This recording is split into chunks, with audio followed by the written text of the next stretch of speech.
Halo pelanggan Bude Yanti yang hobinya bermain FF, pada saat ini Bapak Yanto akan kembali melanjutkan sebuah cerita tentang perjalanan cucu Monton yakni Babang Tamfan Xiaoyan. Saat ini kita masih diperlihatkan dengan Xiaoyan yang pada saat ini akhirnya diterima menjadi murid dari kepala klan Yao. Lalu tidak lama setelah itu kepala klan Yao seperti mengingat sesuatu dan segera bertanya kepada Xiaoyan. Dirinya pun segera berkata, ngomong-ngomong Xiaoyan masih belum menjawab keterampilan alkemis dan apakah Xiaoyan memiliki seorang guru di benua Dodi. Menanggapi hal itu Xiaoyan pun segera menjawab dengan hormat bahwa selama proses pemurnian obat Xiaoyan memiliki dua guru. Salah seorang guru Xiaoyan berada di benua Doqi, sementara yang lainnya berada di benua Dodi. Guru Xiaoyan berada di benua Dodi ini benar-benar misterius. Oleh karena itu Xiaoyan belum bisa mengungkapkan identitasnya,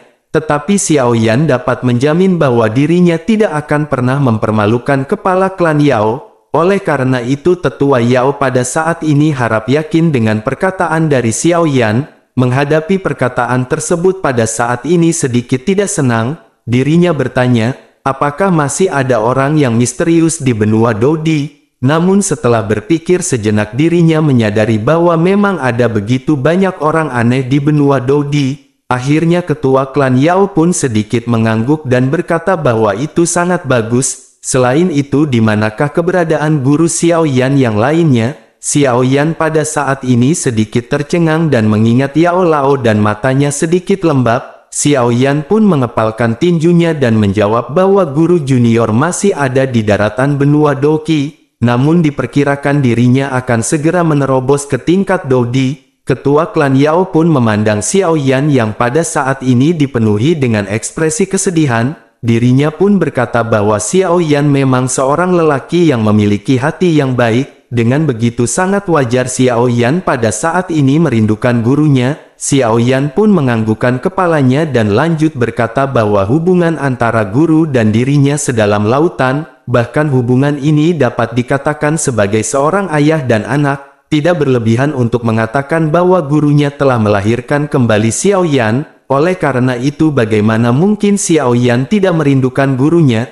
Ketua klan Yao pun menghela nafas dan mengangguk sebelum akhirnya tersenyum dan bertanya siapakah nama guru Xiaoyan? Xiaoyan pun menghela nafas dan segera berkata kebetulan sekali gurunya memiliki nama keluarga yang sama dengan kepala klan Yao. Selain itu ras yang dimiliki guru tersebut di daratan juga disebut dengan klan Yao. Tampaknya Xiaoyan dan klan Yao benar-benar memiliki takdir yang sama.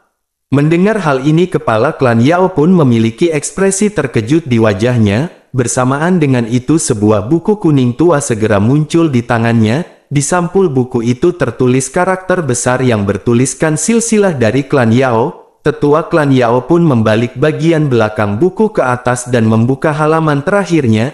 Dirinya melihat baris demi baris dan ekspresinya pada saat ini benar-benar menjadi semakin serius. Dirinya pun menghela nafas dan berkata, sungguh tidak diduga bahwa seorang lelaki kecil yang baru saja menembus tingkat doseng belum lama ini dapat melatih seorang alkemis bintang 4 yang memiliki kekuatan jiwa di keadaan mengandalkan fondasi yang kuat sebelumnya. Tampaknya guru Xiaoyan memiliki beberapa kemampuan dan visi. Semua orang pada saat ini bingung mendengar apa yang dikatakan oleh kepala klan Yao.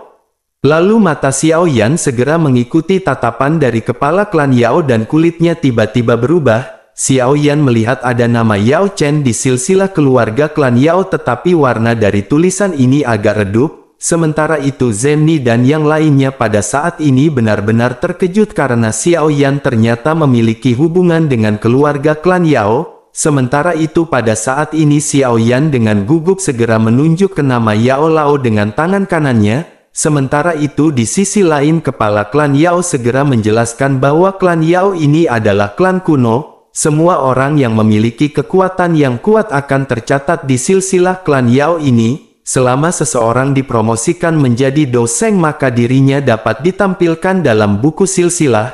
Namun warnanya sedikit lebih gelap dan hanya jika mencapai Dodi barulah namanya akan ditampilkan dengan warna yang cerah. Pada saat ini klan Yao akan mengirimkan orang untuk mengambil guru Xiaoyan. pada saat ini kepala klan Yao akan menerima Xiao Yan sebagai muridnya terlebih dahulu, dan ketika gurunya datang maka dirinya akan menghadiahinya atas jasanya dalam menerima Xiao Yan sebagai muridnya. Setelah itu dirinya juga akan mengangkat Yao Chen sebagai muridnya di benua Dodi. Setelah Yao Chen datang ke sini dan menjadi muridnya maka dapat dikatakan Xiao Yan sebagai murid dari Yao Chen dan juga sebagai cucu murid dari kepala klan Yao. Mendengar hal ini ekspresi Zenni pun sangat lega dan merasakan kegembiraan di dalam hatinya. Sementara itu pada saat ini Xiao Yan masih terdiam. Melihat hal tersebut kepala klan Yao pun segera berkata sepertinya Xiao Yan pada saat ini masih merasa sangat cemas. Setelah Xiao Yan menjadi muridnya apakah Xiao Yan masih khawatir dirinya tidak akan membawakan Xiao Yan obat tersebut? Xiao Yan pun menghela nafas mendengar perkataan dari kepala klan Yao. Sementara itu kepala klan Yao pun segera berkata bahwa ada sesuatu yang harus dirinya katakan, namun dirinya berharap Xiao Yan pada saat ini akan siap secara mental setelah mendengarkannya. Xiao Yan pun segera mengangkat kepalanya menatap ke arah kepala klan Yao dengan ekspresi sedikit bingung. Kepala klan Yao pun menghela nafas sebelum akhirnya segera berkata secara perlahan. Dirinya pun segera menjelaskan bahwa pil jiwa pembaruan ini di mata orang luar adalah sebagai obat ajaib di benua Dodi. Namun bukan itu yang menjadi sumber permasalahannya, karena sebenarnya pil ini hanya memiliki beberapa kemungkinan untuk kebangkitan tertentu. Ketika Xiao Yan mendengar perkataan ini amarah Xiao Yan sekali lagi bangkit dari dalam hatinya. Melihat ekspresi Xiao Yan yang pada saat ini seketika berubah kepala klan Yao pun lanjut menjelaskan. Kepala klan Yao segera berkata bahwa dirinya ingin bertanya kepada Xiao Yan, karena hal ini bertentangan dengan langit dan takdir, dan jika ada 100% kemungkinan pil bukankah itu adalah kehendak Tuhan? Xiao Yan pun tercengang setelah mendengar perkataan dari kepala klan Yao. Setelah sedikit tenang Xiao Yan harus mengakui bahwa kata-kata dari kepala klan Yao ini adalah sebuah kebenaran yang tertinggi. Xiao Yan pun menghela nafas dan berkata bahwa Xiao Yan benar-benar memiliki terlalu banyak harapan. Oleh karena itu tolong beritahu Xiao Yan kemungkinan pil pembaruan jiwa yang menantang surga ini. Kepala klan Yao pun segera lanjut menjelaskan bahwa nama obat ini bertentangan dengan surga. Dengan begitu kemanjurannya secara alami akan sangat mencengangkan. Untuk Dodi yang meninggal dalam waktu 1 tahun dan jiwanya tidak rusak kemungkinan kebangkitannya adalah 70%. Setelah 10 tahun berlalu dari kematiannya maka akan turun menjadi 50%. Menanggapi hal itu Xiao Yan melotot dan bertanya, bagaimana dengan jiwa yang tersisa selama bertahun-tahun? Kepala klan Yao pun melirik ke sana ke sini sebelum akhirnya berkata bahwa dirinya belum pernah mencobanya, namun dirinya merasa sepertinya ada kepastian di kisaran 20%. Mendengar perkataan ini semua orang pada saat ini benar-benar tercengang. Xiao Yan menelan beberapa teguk air liur dengan susah payah, karena hanya 20% dan apakah tidak ada cara lain untuk meningkatkan peluang ini? Melihat ekspresi Xiao Yan yang pada saat ini berubah menjadi pahit kepala klan Yao pun seketika menghela nafas. Dirinya berkata berapapun persentasenya itu murni berdasarkan dari keberuntungan. Bahkan dengan peluang 10% Xiao Yan masih memiliki kemungkinan untuk berhasil. Selain itu bahkan jika Xiao Yan memiliki peluang 90% ada juga kemungkinan Xiao Yan tidak berhasil. Menanggapi hal itu Zenni pun segera menghibur dengan suara yang lembut kepada Xiao Yan. Dirinya berkata apa yang dikatakan oleh kepala klan Yao ini memang benar. Oleh karena itu Tuan Muda Xiao Yan tidak perlu terlalu begitu tertekan. Mendengar perkataan dari Zenni ini Xiao Yan pun mengangguk dan berkata apa yang dikatakan tetua klan Yao memang benar. Pada saat ini Xiao Yan bersedia untuk bertaruh dan Xiao Yan juga percaya bahwa leluhurnya akan dibangkitkan dalam satu gerakan. Tetua klan Yao pun pada saat ini seketika memuji karakter dari Xiao Yan. Setelah itu dirinya lanjut menjelaskan bahwa awalnya adalah larangan pada obat ini tetapi dirinya berpikir itu tidak akan mempengaruhi Xiao Yan. Meskipun obat ini dapat menghilangkan nyawa dan memperbarui jiwa namun itu hanya dapat berguna untuk Dodi bintang 8 dan di bawahnya. Selain itu semakin tinggi tingkatan dari orang yang akan dibangkitkan maka persentasinya pun pasti akan semakin berkurang. Jika Xiaoyan ingin membangkitkan leluhurnya maka Xiaoyan harus tahu terlebih dahulu tingkat berapakah leluhurnya. Xiaoyan pun segera berkata bahwa leluhur yang ingin Xiaoyan bangkitkan pada saat ini adalah leluhur yang berada di benua Douqi. Pada saat ini kekuatan dari leluhur Xiaoyan tidak lebih dari tingkat Doseng. Mendengar hal itu kepala klan Yao pun seketika tersenyum tipis. Dirinya lanjut berkata bahwa Xiaoyan benar-benar diberkati. Mengingat kekuatan dari leluhur Xiaoyan meskipun dirinya hanyalah jejak sisa jiwa, namun kepala klan Yao berani mengatakan bahwa ada setidaknya 80% peluang sukses. Mendengar hal itu Xiaoyan pada saat ini benar-benar sangat gembira di dalam hatinya. Xiaoyan merasa tidak percaya dan bertanya apakah hal itu memang benar. Kepala klan Yao pun segera berkata tentu saja itu benar. Xiaoyan bahkan pada saat ini tidak memikirkannya, karena perbedaan energi antara Doseng dan Douqi benar-benar sangat berbeda. Membangkitkan seorang elit Douqi bukanlah permasalahan apalagi hanya seorang Doseng belaka. Mendengar hal ini semua orang pun seketika menghela nafas lega. Sementara itu Xiaoyan segera membungkuk kepada kepala klan Yao dan berterima kasih. Xiaoyan berkata bahwa Xiaoyan akan selalu mengingat kebaikan dan kebajikan yang besar di dalam hatinya ini. Di tengah-tengah kegembiraan ini kepala klan Yao pun menghela nafas sebelum akhirnya lanjut menjelaskan. Kepala klan Yao menjelaskan meskipun begitu pada saat ini ada beberapa permasalahan. Yang pertama adalah obat ini benar-benar terlalu kuat untuk seorang elit Doseng. Dirinya khawatir jika leluhur Xiaoyan tidak akan tahan dengan obat ini. Oleh karena itu dirinya membutuhkan obat untuk menetralisirnya. Dirinya sudah memiliki bahan obat di sini tetapi dirinya masih kekurangan bahan obat lainnya.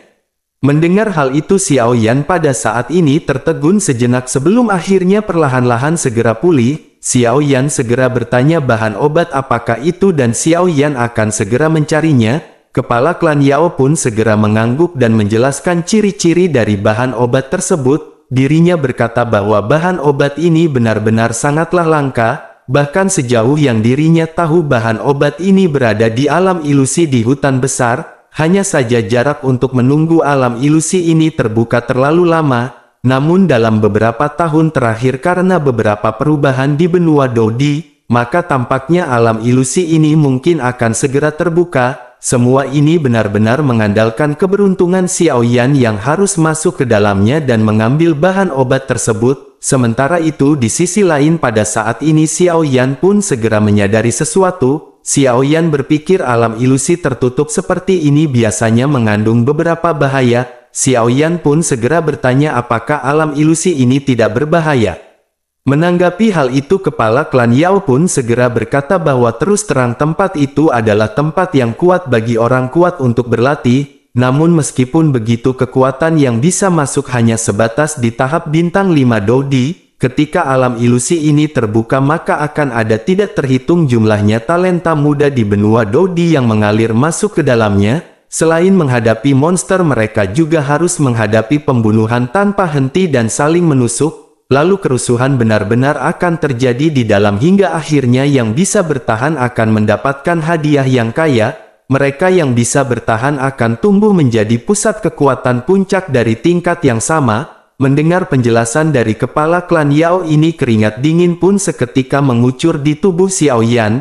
Tentu Xiaoyan pada saat ini tidak memiliki pemahaman mengenai orang yang disebut berbakat dari generasi ke generasi. Terlebih lagi ini adalah benua Douqi yang baru saja dimasuki Xiaoyan dan Xiaoyan tidak mengetahui kekuatan dari masing-masing kelompok etnis yang ada. Selain itu bertarung dengan jenius yang tidak terhitung jumlahnya dari berbagai ras di seluruh benua Douqi sampai mati. Dan jika Xiaoyan ceroboh maka Xiaoyan benar-benar akan dipenggal. Mendengar keganasan ini Zi Ying pada saat ini tanpa sadar bergumam bahwa dirinya benar-benar tidak tahu apakah ilusi ini buatan manusia atau alami. Menanggapi perkataan Zi Ying ini kepala klan Yao pun segera menjelaskan dikatakan bahwa itu diatur oleh Dou Xian pada saat itu. Namun tidak ada yang tahu sumber aslinya tetapi hanya tahu bahwa itu telah ada sejak zaman kuno. Jika Xiaoyan pada saat ini takut mati tentu saja Xiaoyan tidak harus pergi ke sana. Selain itu pada saat dahulu kepala klan Yao telah masuk ke sana dan berhasil mengukir namanya hingga pada saat ini. Jika Xiao Yan benar-benar takut dan tidak ingin maju maka dirinya telah salah memilih seorang murid. Menanggapi perkataan tersebut kulit kepala Xiao Yan pada saat ini merasakan kesemutan. Xiao Yan pada saat ini menghela nafas dan meningkatkan kepercayaan dirinya. Xiao Yan berkata bahwa Xiao Yan akan masuk dan Xiao Yan tidak akan mengecewakan kepala klan Yao. Menanggapi hal itu kepala klan Yao pun pada saat ini tersenyum dan berkata terlebih lagi permasalahan ini terkait dengan kebangkitan leluhur Xiao Yan. Sementara itu di sisi lain Zenny pada saat ini memiliki sebuah kekhawatiran. Dirinya pun segera berbicara kepada kepala klan Yao dengan nada yang lembut. Zenny berkata karena Xiao Yan ini adalah murid dari kepala klan Yao. Apakah kepala klan Yao berniat untuk memberikan Xiao Yan beberapa teknik untuk mengasah kemampuannya? Mendengar pertanyaan tersebut kepala klan Yao pun tertawa terbahak-bahak. Kepala klan Yao segera berkata bahwa dirinya bukanlah orang yang pelit. Hanya saja Xiao Yan bisa mengalahkan puluhan orang termasuk pemimpin kecil klan Yao yang berada di tahap akhir bintang keempat. Xiao Yan juga berhasil menghempaskan seseorang yang berada di tingkat Dou di tahap awal dan akhir.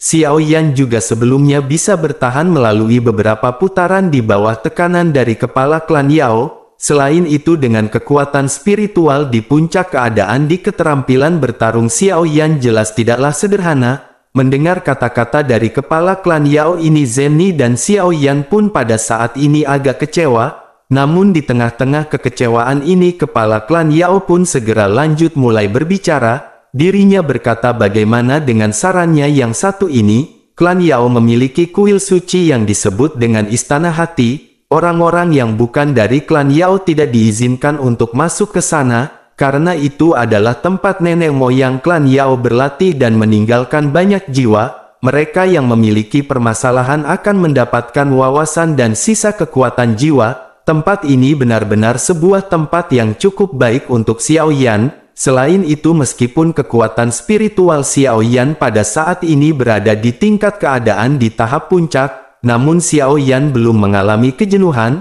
Dan jika Xiao Yan ingin menerobos keadaan maka pertama-tama Xiao Yan harus menjadi jenuh terlebih dahulu. Setelah itu tahap kedua harus Xiao Yan lewati dengan Xiao Yan yang harus tercerahkan. Mendengar hal ini Zenny dan yang lainnya pada saat ini benar-benar tercengang. Semua orang tahu betapa sulitnya meningkatkan kekuatan spiritual. Semua orang menyadari bahwa kesempatan ini akan menjadi keberuntungan bagi Xiao Yan meningkatkan kekuatan spiritualnya. Sementara itu Xiao Yan pada saat ini segera tersadar sesuatu. Xiao Yan merasa bingung dan bertanya kepada kepala klan Yao. Xiao Yan bertanya bukankah kepala klan Yao juga mengatakan sebelumnya bahwa ini adalah kuil dari klan Yao? Bagaimana mungkin Xiao Yan bisa masuk ke kuil tersebut?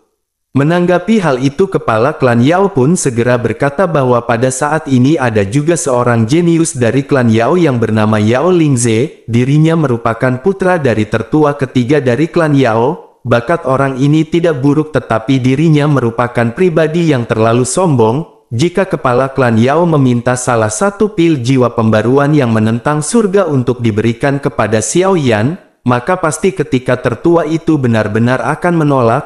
Salah satu cara yang terbaik pada saat itu adalah Xiao Yan yang menunjukkan kemampuannya. Tentu saja Xiao Yan harus bertanding dalam pemurnian pil menghadapi Yao Lingze. Jika Xiao Yan bisa mengalahkannya dalam pemurnian pil maka tidak ada yang akan menolak kemampuan Xiao Yan. Dengan begitu arogansi dari para tetua benar-benar akan runtuh seketika. Setelah Xiao Yan mencapai tingkat tersebut maka Xiao Yan akan bisa masuk kemana saja yang Xiao Yan mau. Mendengar perkataan tersebut Xiao Yan pun pada saat ini menanamkan tekad yang kuat di dalam hatinya. Apa yang dikatakan oleh kepala klan Yao ini masuk akal dan Xiao Yan pun menyadarinya sebelum akhirnya mengangguk. Sementara itu di sisi lain semua orang pada saat ini sedikit terdiam. Tidak lama setelah itu mereka pun segera bertanya bagaimanakah kondisi dari kuil hati ini. Semua orang pada saat ini mengkhawatirkan keselamatan dari Xiao Yan. Semuanya menyadari bahwa jika tubuh terluka maka itu akan dapat pulih perlahan setelah dalam jangka pemulihan tertentu. tetapi hal ini tidak berlaku jika jiwa yang terluka, setelah terluka ringan butuh waktu yang lama untuk segera pulih, sementara untuk luka yang parah benar-benar akan sangat sulit untuk pulih kecuali dengan obat mujarab yang tiada taraf. Sementara itu di sisi lain kepala klan Yao pun segera berkata jika tidak ada resiko bagaimana mungkin akan ada peluang, namun melihat kekuatan spiritual Xiao Yan yang kuat tampaknya itu akan baik-baik saja. Kepala klan Yao pada saat ini menatap ke arah Xiao Yan dengan tatapan yang dipenuhi pengharapan. Akhirnya Xiao Yan pun tersenyum dan mengangguk ke arah kepala klan Yao. Kepala klan Yao pun tersenyum sebelum akhirnya berkata bahwa ini benar-benar bagus, tetapi mereka harus melewati tantangan yang berada di hadapan mereka terlebih dahulu. Dan yang terbaik pada saat ini mereka harus segera pergi mengikuti kepala klan Yao karena dirinya akan membawanya masuk. Dirinya pun segera menjentikkan lengan bajunya dan berjalan di depan diikuti dengan semua orang. Kelompok Xiao Yan mengikuti kepala klan Yao yang melangkah ke gerbang klan Yao dan menuju ke sebuah aula. Lalu tidak lama berjalan mereka pun segera sampai di sebuah aula dengan 10 pilar batu yang berjejer di depannya. Mereka pun mengikuti langkah kaki kepala klan Yao yang terus memasuki aula. Pada saat ini kelompok Xiao Yan merasakan tatapan yang buruk ke arah mereka. Ekspresi Xiao Yan pada saat ini juga seketika menjadi lebih dingin. Sementara itu kepala klan Yao pada saat ini sedikit mengerutkan keningnya dan suara ketidaksenangan segera terdengar. Dirinya segera berteriak apakah ini cara mereka menyambut Nona Zenni dari aliansi bisnis. Menanggapi perkataan dari kepala klan Yao ini tiga tertua pun seketika segera mengucapkan salam kepada Zenni. Mereka meminta maaf kepada kelompok Zenni atas perlakuan mereka sebelumnya. Sementara itu di sisi sebelah kanan ada 3 pemuda dan semuanya memiliki pakaian berwarna abu-abu. Seorang yang berada di depan adalah Yao Lingze yang memiliki tatapan mata yang arogan.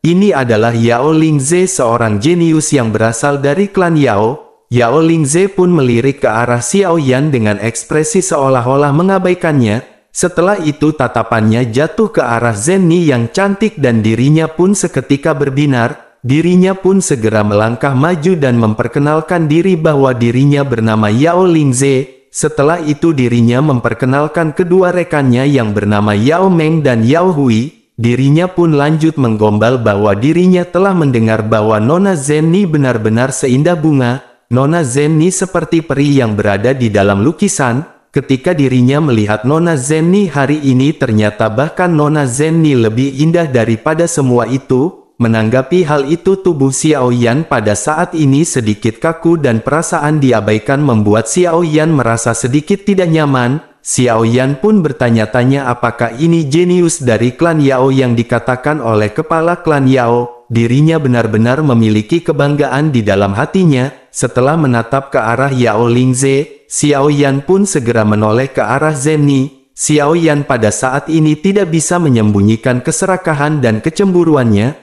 Xiao Yan tidak bisa menahan tinjunya dengan erat dan perasaan asam membuncah di dalam hatinya. Sementara itu pada saat ini Zenni hanya menganggukkan kepalanya kepada para tertua dan tidak menanggapi Yao Lingze. Setelah itu Zenni pun segera menoleh ke arah Xiao Yan dan tersenyum manis. Melihat hal itu kulit Yao Lingze menjadi gelap dan matanya seketika menatap ke arah Xiao Yan.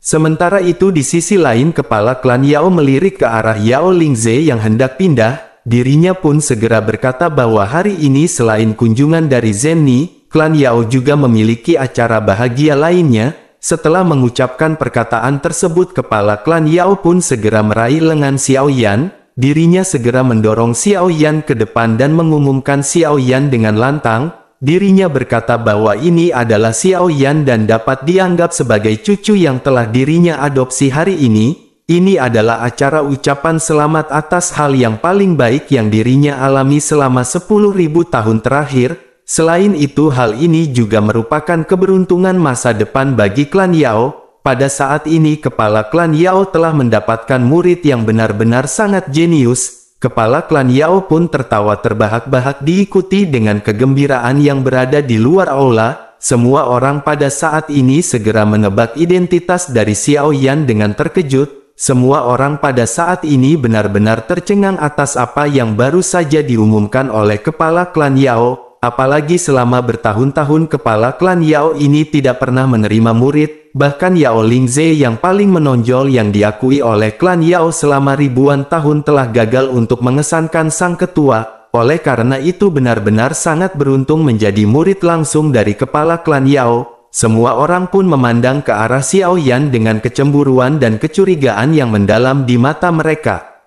Sementara itu di sisi lain para tetua pada saat ini juga tercengang. Lalu salah seorang tertua segera berkata bahwa mereka belum pernah mendengar tetua klan telah menerima murid. Sementara itu di sisi lain kepala klan Yao pun pada saat ini masih tertawa. Dirinya pun lanjut menjelaskan bahwa selain itu dirinya juga masih memiliki murid lainnya. Dapat dikatakan ini adalah muridnya sementara dan sosok Xiao Yan ini adalah cucunya. Menanggapi perkataan tersebut para tetua pada saat ini menjadi semakin tercengang. Mereka pun segera bertanya bahwa mereka sangat ingin tahu anggota klan Yao manakah yang memenangkan hati tertua. Kepala klan Yao kembali tertawa dan berkata bahwa muridnya bukanlah Dodi. Selain itu dirinya juga pada saat ini tidak berada di benua Dodi. Mengingat waktu dirinya yakin semua orang akan segera melihatnya. Mendengar perkataan dari kepala klan Yao ini semua orang benar-benar terkejut. Para tetua menyadari bahwa klan Yao di benua lain hanyalah cabang dari klan Yao. Bagaimana mungkin mereka bisa menarik perhatian dari kepala klan? Selain itu bagaimanakah cara mereka bertemu hingga kepala klan tertarik kepadanya? Jika berada di benua lain jelas tidak mungkin akan bertemu melalui teleportasi. Apalagi kemampuan untuk melampaui ruang dan waktu ini hanya bisa dilakukan oleh Dosian. Tidak peduli seberapa kuat seorang Dodi. Maka dirinya sama sekali tidak akan mungkin bisa melakukan hal tersebut. Semua orang yang berada di aula pada saat ini benar-benar merasakan kebingungan dan semua orang melihat ekspresi sayang yang ditampilkan oleh kepala klan kepada Xiao Yan. Mereka benar-benar tidak menyangka bahwa kepala klan tidak ragu untuk menyerahkan statusnya karena anak ini. Selain itu kepala klan Yao benar-benar telah menjadi guru untuk anak laki-laki dari cabang klan Yao yang berada di benua lain. Para tetua pada saat ini memiliki wajah yang muram ketika memikirkan hal ini. Mereka benar-benar tidak tahu harus berkata dan bertindak bagaimana. Melihat Yao Lingze ketiga tertua pada saat ini juga merasakan patah hati. Kemarahan di hati mereka terus meningkat sebelum akhirnya mereka menggertakkan giginya dan membungkuk perlahan. Salah seorang ketua berkata bagaimanapun juga orang ini telah berani membuat masalah di depan gerbang klan Yao mereka. Dengan begitu hal tersebut akan sangat merusak wajah bagi klan Yao mereka. Oleh karena itu sangat tidak pantas bagi tetua untuk menerima orang ini sebagai murid. Pada saat ini mereka meminta tetua untuk mempertimbangkan permasalahan ini.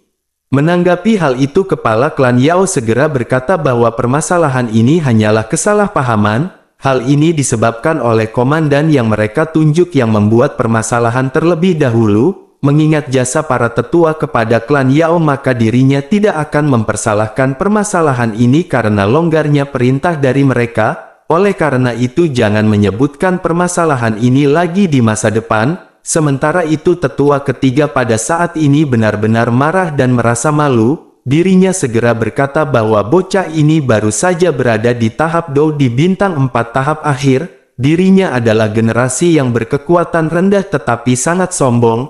Oleh karena itu bagaimana mungkin dirinya bisa menjadi murid kepala klan Yao? Menanggapi hal itu mata Zenni sedikit menyipit dan cahaya dingin segera menyala dari matanya. Zenni segera berteriak agar tertua ketiga harus berhati-hati ketika dirinya berbicara. Sementara itu kepala klan Yao pada saat ini menjadi sangat marah dan berdiri tegak menunjuk ke arah tetua ketiga dengan lengan baju yang digulung. Dirinya pun segera bertanya apakah tetua ketiga mempertanyakan visi dari kepala klan Yao, ataukah pada saat ini tetua ketiga ingin menentang keagungan dari kepala klan Yao. Selain dirinya menyadari bahwa pada saat ini tertua ketiga benar-benar sangat marah karena kepala klan Yao tidak memilih putranya. Selain itu apakah semua orang pada saat ini mengetahui siapakah Xiao Yan ini? Sejak awal mereka tidak sabar menunggu kepala klan Yao untuk menyelesaikan perkenalannya dan malah berkomentar, bagaimana mungkin mereka bisa sampai pada kesimpulan seperti itu begitu cepat.